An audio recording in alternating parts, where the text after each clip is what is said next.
Oi pessoal, boa noite. Continuando nossa aula, estou fazendo por módulos, então estou separando cada aula por conteúdo para também não ficar tão longo, porque também é difícil de lançar. Então hoje eu preparei para a gente começar a estudar a parte de regime patrimonial. Então, regime de bens no direito de família. Então a gente sabe que tem 4 tipos de regime de bens.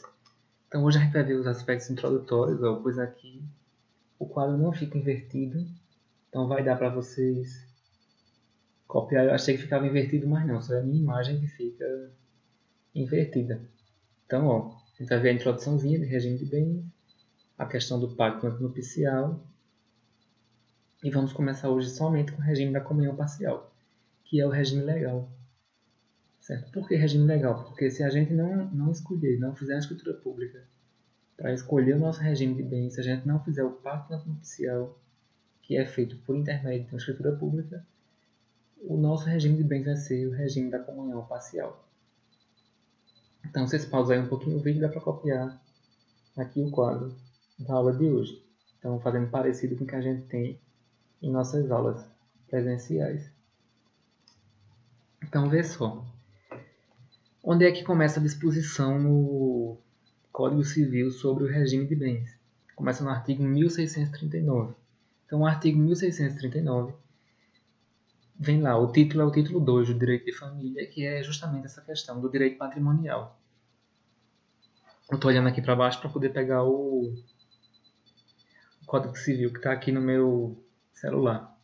Então, vê só. Artigo 1639. É a lista aos nubentes, antes de celebrar o casamento, estipular quanto aos seus bens o que lhe aprouver.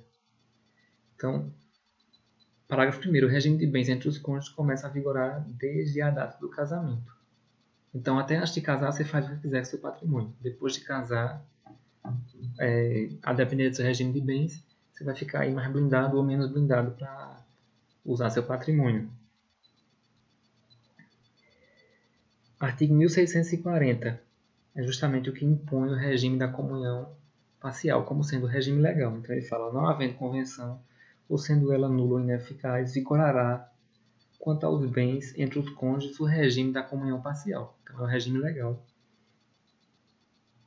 Desde a lei do divórcio, que é esse regime. A lei do divórcio está aqui, a lei 1615, lei 6515, de 77. Então, desde 77, o regime de bens no Brasil é o regime da comunhão parcial.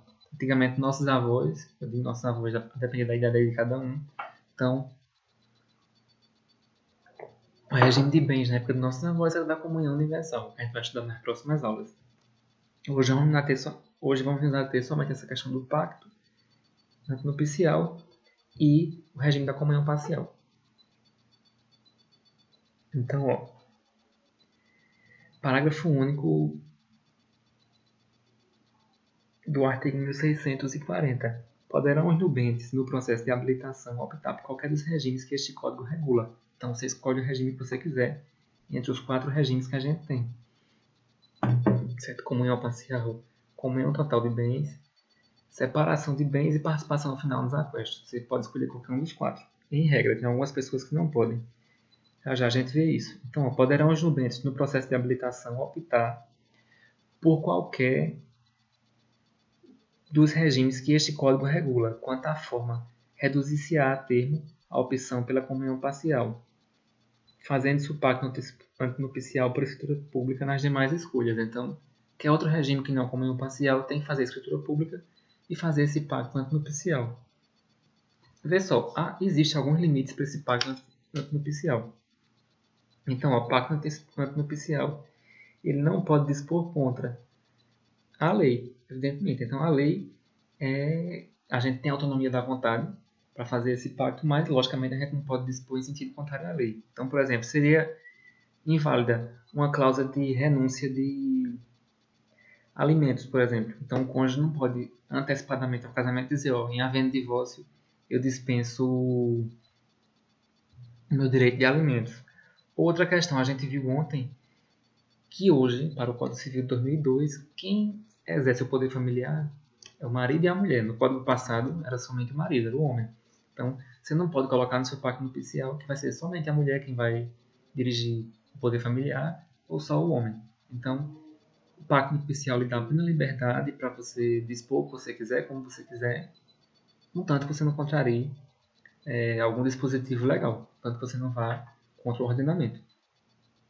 É aquela mesma limitação que a gente tem para os contratos em gerais. Então, o artigo 425 do Código Civil, quando mexe lá com contratos, fala: é lícito às partes estipular contratos atípicos, observadas as regras gerais desse código. Então, você faz o contrato que você quiser, como você quiser, no direito das obrigações, limitados às regras gerais do Código Civil. Do mesmo jeito aqui. Por isso que muita gente chama o casamento de... A gente falou um pouquinho disso na aula de ontem, de negócio jurídico, ou negócio de direito de família, ou contrato de adesão. Porque há essa liberdade de você escolher o regime e colocar algumas ponderações no pacto nupcial. Por exemplo, no direito americano, então lá nos Estados Unidos é muito comum o pessoal colocar cláusula por infidelidade. Se você me trair, vai pagar 10 mil, 20 mil reais, 30, 50, enfim, 100 mil reais de multa.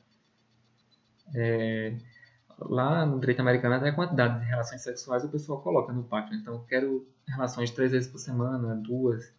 Pra gente isso é esquisito, mas pra eles é mais a praxe deles.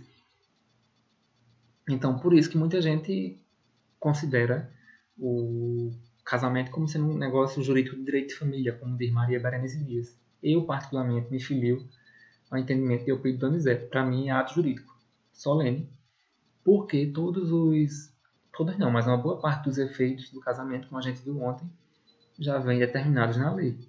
Então, casou, você tem uma margem pequena de discricionalidade. Pode escolher o regime, algumas pessoas. Então, outras não podem escolher regime de casamento. Por exemplo, maior de 70 anos. Tem que casar com separação de bens. Mas já já a gente fala disso. Então, quem quiser fazer um pacto aqui no Brasil antinupcial pode, não é a nossa praxe. Então, você quer outro regime que não é a comunhão parcial, você pode escolher via de regra. Tem que fazer escritura pública. Faz por intermédio do pacto antinupcial. Vê só, eu falei agora, já me adiantei um pouquinho, ó, que algumas pessoas não podem escolher o regime. Elas casam com o regime da separação obrigatória.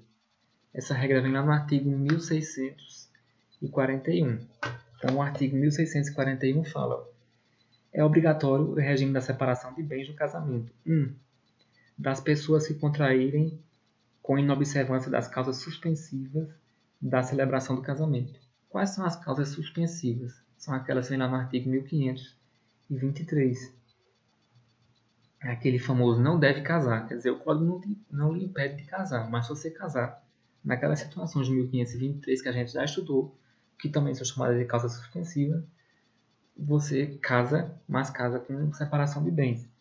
Então, deixa eu só achar aqui o artigo 1523 para a gente ler rapidinho aí para vocês. 1523. Vou pegar só dois exemplos. Não deve casar o viúvo ou a viúva que tiver filho do cônjuge falecido, enquanto não fizer o inventário de bens do casal, der partilha aos herdeiros. Então, eu estou viúvo, evidentemente já posso me casar, mas se eu não fiz partilha de bens, então, para evitar a confusão patrimonial, se eu optar por casar enquanto não fizer a partilha de bens, eu caso com o regime da separação de bens. 3. Inciso 3 do artigo 1523. O divorciado enquanto não houver sido homologada ou decidida a partilha dos bens do casal. Então, estou divorciado, acabou-se o vínculo conjugal. Eu já posso me casar no dia seguinte. Divorciei hoje, fiz o divórcio, mas não fiz partilha. Posso me casar amanhã? Posso.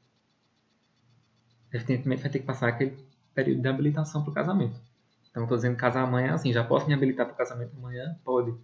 Agora vai ter que cumprir os proclamas, os editais, enfim. Que também a gente já viu nas aulas passadas. Mas, enfim, estou divorciado hoje, quero me casar amanhã, já posso me habilitar para o casamento. Agora vou casar com separação de bens, se eu não resolvi com minha esposa ou com o esposo, enfim, a questão patrimonial da gente. Então, o primeiro caso é esse, quem se casa com infringência à causa suspensiva. Artigo 1641. Então, voltando aqui, o inciso 1 a gente já viu. Inciso 2, da pessoa maior de 70 anos. Então, quem tem mais de 70 tem que casar com o regime de separação de bens. Não pode escolher o seu regime de bens. É um preconceito do Código, a meu ver, mas enfim, o legislador talvez queira proteger o idoso por talvez ser um pouco mais vulnerável. Enfim, não deixa de ser um preconceito, porque a pessoa hoje com 70 anos é jovem. Até 2010 era 60 anos o limite de idade, então atenção a isso. Livro antigo você vai encontrar 60 anos, mas desde 2010 aumentou-se para 70 anos essa idade. E de todos que dependerem para casar de suprimento judicial. Então, por exemplo, o menor que quer casar, se depender de suprimento judicial, casa com separação de bens. Depois ele pode mudar o regime quando ficar maior, mas até lá, casando com suprimento judicial, ele vai casar com separação de bens. Então, isso aí é o regime da separação obrigatória.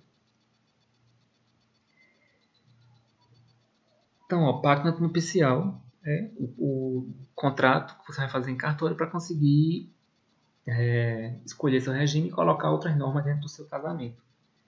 O pacto antinupcial vem do artigo 1653 até o 1657.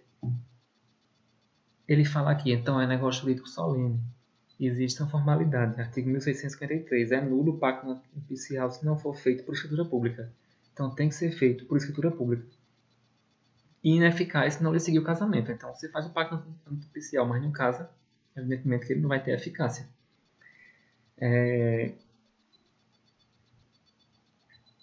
1654, que eu tinha acabado de falar, ó, a eficácia do pacto nupcial realizada por menor.